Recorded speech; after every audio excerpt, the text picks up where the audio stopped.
Hello and welcome to the program. I am DEJI360. Now, Nigerian youths are not relenting in their quest to demand an end to police brutality and extrajudicial killings by the now defunct Special Anti-Robbery Squad of the police unit, popularly referred to as SAS. Already the infamous unit has been disbanded and the Inspector General of Police has announced a new unit called the Special Weapons and Tactics Team, that's SWAT.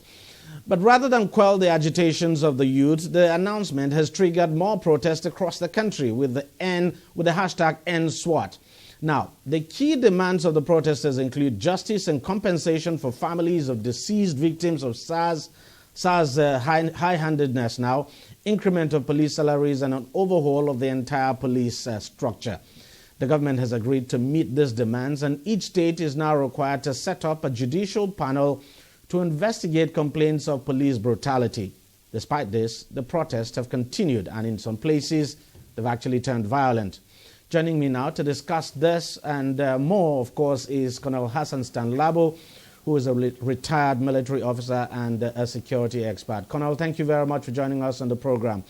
Thank you, Deji. Should this protest still be continuing after the government has essentially accepted and agreed to the demands of the protesters? Yeah, of course. Deji, first of all, thank you for bringing me on air once again. Yes, government has acceded to the demands of the protesters, but action is yet to be seen. We are still at the verbal level, rhetorics. Okay, and you should know that at this point, or even before now, there's been a gradual decline in trust between the people and government. So already we have on ground a deficit or a trust deficit, which of course is what is informing the continuous stay of these protesters on the street. Merely saying, okay, we have heard you, it's not enough. I want government to begin to take certain steps in implementing all those things. These are not things what are these steps? What are these steps that you want the government to take? Because as we speak, issues one by one. The reason I'm saying this is, the reason I'm asking is, as we speak, yes, we can clearly see the government has taken certain steps. A judicial panel of inquiry, the state governors has been asked to set up that judicial panel of inquiry.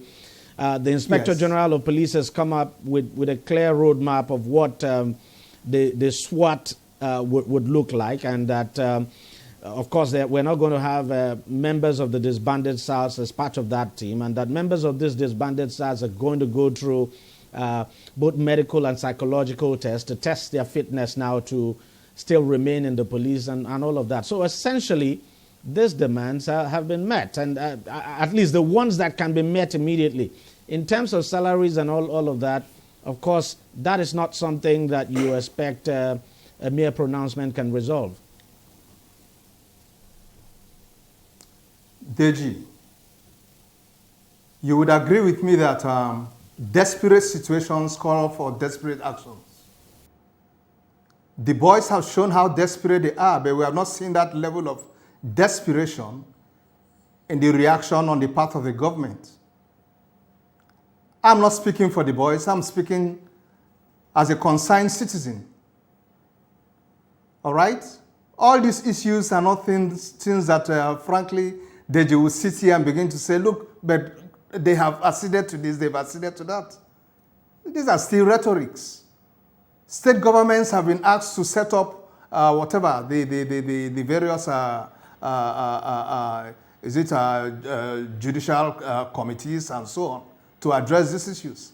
How long does it take to set up that? Lagos State government, I think, has just done it. What's happening with the rest of the various state governments have been asked to go set up. They had a NEC meeting. That is the point I'm making, Deji. They've been asked, can we shift away from rhetorics into actions? It did not take Lagos State government 2 days to set up that. Let's move on. The boys have said you should release protesters who are being held in custody. Have they all been released nationwide? Besides that, I expect government to go beyond that, Deji. if we really want to get these boys off the streets as early as possible, we should shift away from rhetorics. Have government officials started visiting victims' relations to tell their mothers, their fathers, sir, we are sorry? By now on your television, you should be seeing the IG telling families, we are sorry. We are extremely sorry. We should be seeing ministers doling out government packages to some of these families. Please take this to bear for the cost of burial of these kids, of these children. Please, we are going to the hospitals to offset bills. How many hospitals have your camera shown you with ministers offsetting bills? How many homes have they visited? Can we just shift away from rhetorics and begin to show us actions? Has any single government official come on air to say, we have erred you, we are sorry, we have messed up, what's it called now? The trust you gave us through your votes, we are sorry we have let you down. We intend to change. We have heard your voice. Give us some time. Please leave the streets. As we are talking, other ministers are already visiting the homes of victims, just like you demanded. We have released all those that are in custody. We have, not that we have considered. Can we shift away from rhetorics and be serious once in our life?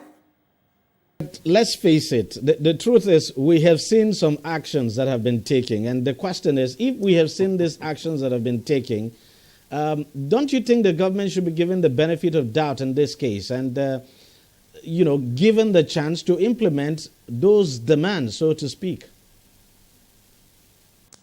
The boys on the street will be able to answer that.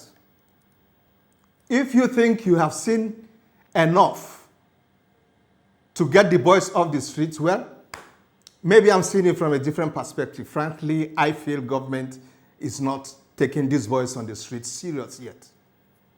I hope you know, as we are talking till now, Mr. President is here to address the nation on this issue. Whatever comments that came up from him were side comments from a different function or occasion that he was attending. The father of the nation by now should be addressing the Nigerian nation, the Nigerian family, as the head, as our father, and say, I have observed this and this in the family. Okay, it's all right, my children. Please get off the street. I know we have in one way or the other erred. We shall immediately begin to correct all this. I have directed the Inspector General to do this, this, and that. And as I speak to you, ministers are busy visiting those homes. This, that, and he will call some of the victims by names. Benga Pupoluyi, who was shot dead by the policemen at Ogbomosho. We have addressed the issue. We have visited the parents. We are offsetting the bills of his burial, just like we are doing with Shegun here and Hassan here, and so on. You let these boys know, yes, you have really done some spade work on this issue, and you really feel concerned. Let's talk about finding a lasting solution to all of this. Right. The truth is that we have a problem. It has to be dealt with, and whatever solution we're throwing at it has to be a lasting one. So in your opinion now, what would be some of the things that you think the government should do to ensure this kind of abuses we have seen over the years don't happen again? Haven't done all what we have already talked about. I don't need to repeat that. Those ones I talked about are things I expect that should immediately be handled immediately. Haven't done that, we begin to set up lines of actions to immediately begin to carry out reforms in the police, not just reforms in the SARS. If we carry out a holistic reforms of our police, it will rub off on the SARS itself, because that would point the direction in which SARS, or is it now SWAT, would want to take. Okay? So we begin to look at what are the defects inherent in our policing operations on ground. What is stopping us from actually implementing our community policing and state policing, for instance? Because frankly speaking, DEJI, if we had gone state policing already, now that we're even seeing divisions in the country, parts of the country are saying, leave SARS. One part is saying, do away with SARS. It would have been a state issue. One state will say, okay, we are no longer interested in SARS operations and dissolve SARS in their state and come out or strategize on how to move forward. While the other state that feels SARS is being of use to us will continue with their SARS. It is this central command in the police structure from the top that brings some of this problem. And we are a federation. If we are a federation, then let's begin to practice real principles of a federating nation. Okay? With each regions or zones going their way and, policing themselves the way they want to police themselves. With community policing, for instance, I don't see how a policeman who is already attached to a community, they know him, he knows them, will just jump up and begin to see one boy on the street and say, why are you carrying expensive food and laptops, and want to be funny with him? Because, you know nearly everybody around. Things like that wouldn't crop up. So let us quickly, let this be an opportunity for us to put our police force in order. Can we begin to look at our training in the police? First of all, if we are talking about reforms in the police, first and foremost, we look at the big five, what I refer to as the big five.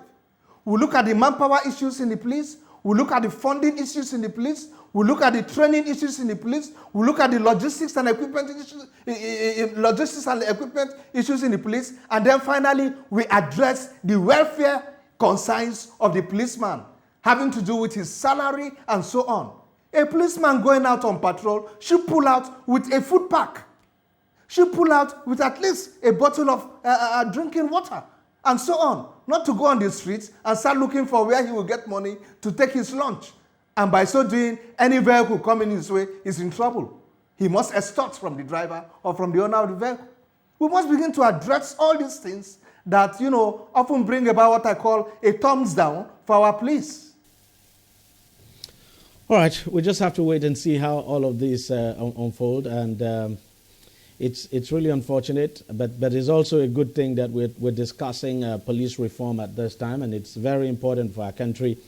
And no question at all that these protests at least have helped, to draw attention to this very big problem. Let's just hope we're able to use this opportunity and address the problem once and for all, and then completely reform our police. Thank you very much, Colonel Hassan Stanlabo, for joining us on the program and for sharing your thoughts with us. It's my pleasure, DEJI. I feel honored. All right, we'll take a short break and we'll be right back. On DEJI360, we don't just ask the questions. What is wrong with amending the Constitution the way the National Assembly members have been doing it? We seek answers. Constitution is constituent. Our problem is not lack of laws. Our problem is lack of the willpower to implement our laws. Answers that provide clarity. While we negotiate, we should try to make it a point that the girls must be complete. The clarity you need to make informed judgment so that you can make the right decision and take action. People are saying it is you politicians that are responsible for this, that you are the reason why this is happening. All these dullards that call themselves governors in this country. I wish we had people like Tony at the National Assembly. God forbid that I go to join that panel tonight. DEJI360, providing clarity to issues.